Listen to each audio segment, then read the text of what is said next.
I believe that you see how this thing ended yesterday. That was not how the devil planned it to go. See, you know, pain that you will almost pass out. I couldn't breathe. See, at a point, I couldn't breathe.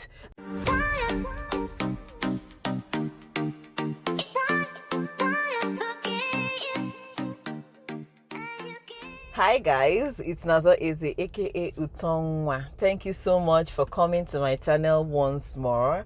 And I want to use this opportunity to ask that, please, if you know that you have not subscribed to Nazor Unscripted, be going. Just be going there now. It's not far. It's not far. You don't have to go too far to get there. As a matter of fact, check the link in my description box. You're gonna see it there. In fact, description box itself is even far. Let me bring it closer to you. Check the link that is pinned in my comment section. That is it. You don't have to go far. Just tap on that link. It will carry you there. Then tap on the subscribe button. I don't know why you have not subscribed, honestly. Anyway, thank you so much for tuning into Nazor.ezeh First Igodu. I came here to share a testimony. The devil tried it. Guys, the devil tried it with me yesterday. Today is the 27th of January, right? It's 27th in your part of the world. Nigeria is evening. Here in California is morning. Yesterday was the 26th. That was when the devil tried it with me. What did he do? You know, he does not have sense. He does not have common sense. He doesn't know when to stop. Let me tell you. So yesterday, I was in the kitchen. I was cooking. I said, because my husband wanted me to just cook chicken and turkey and then grill it in the oven and then pack it in Ziplocs and put in the fridge, because he likes to take it to work sometimes or just to munch it at home when he's watching football. And so yesterday I decided to do it too. I had finished cooking the chicken. The chicken was ready, and then turkey was on the other burner. And then it was time for me to put it in the oven. I had already laid out the foil. I don't know how you guys do your own baking in the oven, whether you put foil on the rack. I already put foil on the rack. And then I had already put some of the chicken drumsticks on the foil. I had arranged them. So halfway, I said, let me turn my turkey. Let me check on the turkey and turn it. So I finished turning it. And then I said, let me add some stock. Some of the stock from the chicken that I had finished cooking into the turkey, because the stock in the turkey was drying up. And then I added it too. And then I said, let me now continue with my scooping of the chicken to put on the rack to put inside the oven. Children of God, honestly speaking, I don't know how this thing happened. All I know is that hot spicy water, because I like to make my chicken and turkey spicy. I added Cameroon pepper. I added chili pepper in it as well, so it was really spicy. I don't know how hot spicy water mixed with oil. You know that oil comes out of the chicken and turkey. Hot water mixed with oil splashed out of the pot and straight into this eye. Hey! Straight into this eye. Hot water. You know that pepper in your eyes is hot. It's spicy, it's painful. Now, imagine the combination of hot water with oil. And you know that when oil touches your skin, you know that when they pour hot water on you and when they pour hot oil on you is not the same. You know, right? Hot water pours on you and slides off. Hot oil pours on you and sticks there. So this is a combination of hot oil, hot water, and pepper. Lots of it, not like it's a tiny splash. Plenty. It splashed into my eye, and then it also touched me here, and then it also, you can see here, right? This place is already black. It also touched me here. It also entered my eye. Immediately, the pain, my God. The pain. I closed the eye immediately. I was blind. I was looking for, I was just, I was looking for the tap, the kitchen tap. Then the pain was already entering inside my brain. I found the kitchen tap. I was now trying to wash my eyes. It was as if,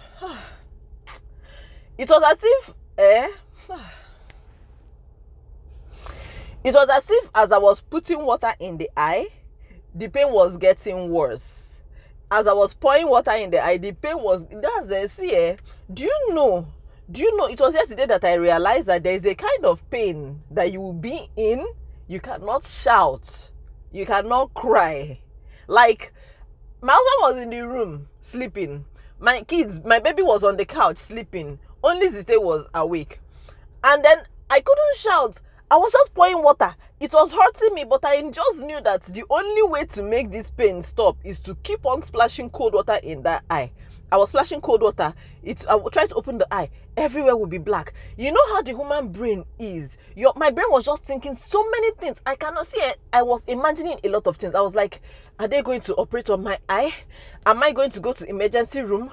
Will my eye burst? Is hot water, or has my eye already burst? What is going on? I kept on pouring this water. The thing didn't want to stop. At a point, the pain now reduced. When I open my eye, I will just see a little bit, and then the pepper will come again. That's when it now occurred to me that maybe it's the oil. The oil hasn't gone, and the oil too is spicy. Maybe I needed to use soap to wash it. And then I headed for the bedroom. And then I was also scared that Zite would go. See, You see that thing happened to me yesterday, I don't wish it upon my worst enemy. I went to the bedroom to use my Cetaphil, the soap I normally use to wash my face. And then I now put it on I didn't even care whether it will enter my eye at this point. I just wanted it to wash off the oil, wash off the pepper, wash off everything. So I had my earbuds in my ear. So at that point, when I was now trying to wash my eye, the earbud in this ear fell straight into the sink. I did not care. Earbud I was after my eyes, that what is happening.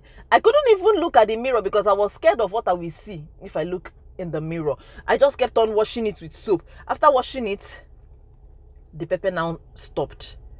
It turned out that the soap washed off the pepper, and then the pepper now stopped. I now mustered the courage to look at my eye. My eye was red. Like this eye. I can't believe that I'm looking at it right now and it's clear. It's clear as this eye. I believe that, you see how this thing ended yesterday? That was not how the devil planned it to go. I'm very sure that he was so disappointed. That was not what he wanted. That was not how he planned it to go. Even the fact that it has cleared now is paining him. I'm very sure that it's peppering him wherever he is, that this eye has cleared. I was in so much pain. Like, when I now washed it off and the pain stopped, I was in the bedroom for some time. I was like, what just happened? Chukuna. What was that? And I went to the room. And now my husband was awake. He didn't even know what was going on. And now I thought he was sleeping before. And I told him that, do you know? See, pain that you will almost pass out. I couldn't breathe. See, at a point, I couldn't breathe. I will wash. The pain will be there. I will now wait. I will be trying to catch my breath. Oh my God. I'll be taking deep breaths. So, I almost passed out. And I went to my husband that, do you know? I almost fainted inside the kitchen. He was like, what happened? What happened? He now noticed that this eye was so red. He said, what happened to your eye? And I told him what happened. On it, he was like, are you serious? See, I'm so grateful to God. Anybody that tells me that there is no God, I'm sorry. If you are one of those that say that God doesn't exist, you are a fool. You are a big fool. I'm not insulting you. It's what the Bible said. That the fool says in his heart that there is no God. And I'm not sorry to tell you that you are a fool if you don't believe in God. I believe in God. See, when it comes to spirituality, I'm proud to say that I'm not woke. Miss me with that woke bullshit. I'm not woke when it comes to spirituality. I believe in God. I believe in his saving power. I believe in the fact that he does miracles. I believe in the fact that his presence is everywhere. It's all around me. I don't know why, you see this God, he loves me too much. He loves me too much. Nobody can tell me otherwise. There is nothing you tell me that will make me believe that, or make me ever think that he doesn't love me. He saved me yesterday. He saved me yesterday. If not for him, if not for the fact that he was watching over me, if not for the fact that his presence was with me, I wonder what would have happened to this eye. Hot water, hot oil, hot pepper in my eye. The pain was unbearable. And then after I finished washing it, the pain disappeared. So my kids, when I went to pick my kids up from school, I was telling them that see what happened to me. At that time, it had even cleared. The redness had cleared. It cleared so fast. And I told them, see what happened to me. They were amazed. And my first daughter asked me. And then when I told them, there was a song playing in the car. Let me atụmatụ onye iro na ndụ m ka o wee megide mkpụrụ obi m ya ka Jizọs ghasara n'ihi ịhụnanya ya na ndụ m. Echiche onye iro na ndụ m ka o wee megide mkpụrụ obi m ya ka Jizọs ghasara n'ihi ịhụnanya ya na ndụ m. Obi m jawa Chineke mma n'ihi ọlụọma nke ọ na-alụ. I'm going to translate this song I just sang. So as that song was playing, I now told my kids after I finished sharing the testimony that listen to what this song is saying. That it says that all the plans of the devil to hurt me, to torture me, that God destroyed them. God destroyed those plans because of his love for me. And then when I said it, my daughter was now like, that why is it that the devil keeps trying even though he knows he will always fail? That was a very good question, and I turned it into a teachable moment. Trust me now. And I told them that you see this devil, he doesn't stop. He doesn't know when to stop. He keeps on trying because he knows that one day he might succeed. We can't give him that chance. You can't give him that chance. He keeps on trying. The devil does not ever rest. He knows that he might try 100 times and fail 100 times, but he knows that sometimes all he needs is just one to succeed just once, and you cannot give him that chance to succeed. I even told them that we can even learn from that devil. The way that he's always very persistent, always trying hard. That's how we as human beings, we shouldn't be giving up easily. When we try something and we don't succeed, we shouldn't give up. The devil never gives up. He never stops. He never rests. He doesn't really have much of sense. He wanted to blind my eye. He does not know I'm the daughter of the Most High God. He doesn't know that God's love for me is overwhelming. He doesn't know that God loves me too much, and that no matter how much I'm telling him, I know he's hearing me. No matter how much you try, you can never succeed. You can never succeed because I am too covered to be crushed. I am too defended to be a victim. All of you, and all his cohorts, because he does not walk alone. You know, he doesn't walk alone. Let me tell you something. Of wonderful Psalm 91. You see Psalm 91 and Psalm 121. Don't joke with it. Don't sleep on these Psalms. Every blessed day in my household, we don't joke with it. Every morning we read it. Every morning during prayers, we don't miss Psalm 91. We don't miss Psalm 121. What does the latter part of Psalm 91 say? That he will give his angels charge over you to protect you in all your ways. They would lift you up in their hands that you will not hurt your feet against a stone. He will give his angels charge over you to guide you in all your ways. What does Psalm 121 say? That the Lord will watch over our lives. He will watch over our coming and our going, both now and forevermore. Do not joke with these Psalms. Don't sleep on these Psalms. I tell my kids all the time that it's not only when you go out of your house that you can get hurt or that you can get involved in an accident. Domestic accidents happen. You've heard stories of people that, especially those that cook with kerosene, they will put on their stove, it will explode. There's even let me even use this opportunity to now share the one that happened to my mom. Even this one I just shared that happened to me yesterday, my mom does not know. It's when she's watching this video that she will hear, because to be able to, I've not had the mouth to tell it to anybody apart from my husband and my children. So I will not tell her, let her watch it here. So I was saying, let me tell you the one that happened to my mom years ago. You see, God, it's not today that he has started doing miracles in my family. His love for us in my family. I know he loves you people too, but he loves us. He loves me and my family special. So one of those Decembers that we traveled to the east for Christmas. And in my family, we have this tradition of traveling with plenty things. You will think that we are running. You will think that we are running away from Lagos. My dad's company truck, one of my dad's company trucks, we will load it with things. My bed, my chairs, from the back. It's not like we don't have bed in our house in the village, but we just like to be extra. We will carry bed, we carry everything, we carry food, we will even help other people that also want to travel, that they don't have means of carrying all the load they need to carry. They will bring and pack it inside our big truck, so that when we carry it, they'll come and carry. Let me not digress too much anyway.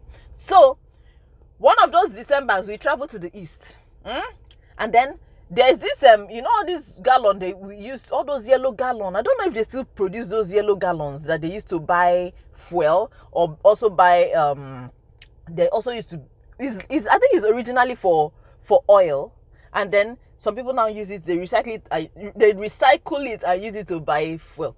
So we had that gallon, and there was fuel in that gallon, because we also used to carry fuel in gallons on our way. Because you know that during December, first scarcity in Adeba, there used to be first scarcity back then. So we used to carry fuel in the truck so that we can be refueling our cars while on the way. So this thing that happened when we came back to Lagos after our trip to the east. So we had a gallon of fuel in the truck, and then we also had oil in that same type of gallon in the truck. So we came back to Lagos, and then the next morning my mom they had offloaded everything from the truck. So somebody made the mistake of interchanging those 2 gallons and carried the gallon of fuel and kept it in the kitchen, where the gallon of groundnut oil or vegetable oil was supposed to be. So the next morning my mom woke up. She wanted to go and make breakfast because my dad's brother was around. So she wanted to fry egg sauce for them. And then we have gas cooker. And we also had a firewood kitchen that we built by the side of our main kitchen, because you know that firewood food, it hits different. So my mom wanted to use firewood because they had not yet connected gas cooker. She wanted to use firewood to now fry the egg. So they put the firewood. And then my mom now, the fire was already burning. So my mom now brought frying pan and put it on the fire. You know how firewood setup is now? Firewood, and then that iron tin that has 3 stands that you now put the frying pan on top of it. Yeah. So my mom now told them to bring out oil. You know, by now you know the direction that this story is going. They now brought that gallon of fuel.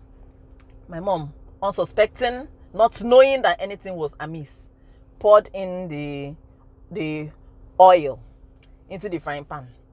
Fuel now, the thing evaporated. It dried fast. It dried. It dried. Now tell me, how can an open fire was burning? She poured it in. It dried. She was like, what's happening? She poured it again. It dried up. She was like, what type of oil is this that is drying up? She did not imagine that it could be fuel. She poured again, it dried up. And then she said, wait. She carried it and then perceived it. Immediately she realized that it was gas. She flung the gallon and ran out of that kitchen shouting, hey, Jesus. Now tell me if it is not God. How can somebody bring a gallon of fuel in close proximity to an open flame, to the extent that she was pouring it into the gas over an open flame, and it did not explode, and it did not catch fire? Ordinarily, when you pour fuel on the floor, like a line of fuel, and you light from here, the thing starts traveling. So imagine, this God is too good. This God is too much. I say, let me share my testimony with you this morning. How God saved me yesterday from the devices of the enemy, from the plans of Satan, that Okpo that calls himself Satan. Thank God that he did not succeed. And I pray for all of you that are watching me, every single one of you that is under the sound of my voice at this point, that no disaster will befall you. No disaster will come near you. Because God will constantly watch over you and watch over your entire family. No matter the plans of the devil over your life, he will not prevail. he will never win. The battle over our lives and the lives of our children, the devil will never win. Why? Because our God, the God that we serve, is a mighty man in battle. He is the God that has never lost a battle, and he will never lose the battle over our lives. Say amen. Amen. Thank you so much for watching this video. Nazor.ezeh Utonwa signing out. I'm packed in front of Costco. I came here to come and buy something. I said, let me quickly share this testimony with you. Thank you so much. Now, Welly Speed, go straight to that. See that comment that I pinned in my comment section. Go and click it. What do you mean? Go and click it also, and go and subscribe to Nazor Unscripted. Right now, I'm at 70 guinea. I think 74. I'll be 75 subscribers. It's not enough. I want to get to 1,000 subscribers within the next 2 months. Within the next 2 months, 1,000. What am I saying within the next 2 months? What's today? 27th. You know what? Let me not say before the end of this month. Let me say before the middle of February. And you go 1,000. You hear me? Thank you so much. Stay safe, stay blessed. We're gonna see ourselves in the next video. Bye.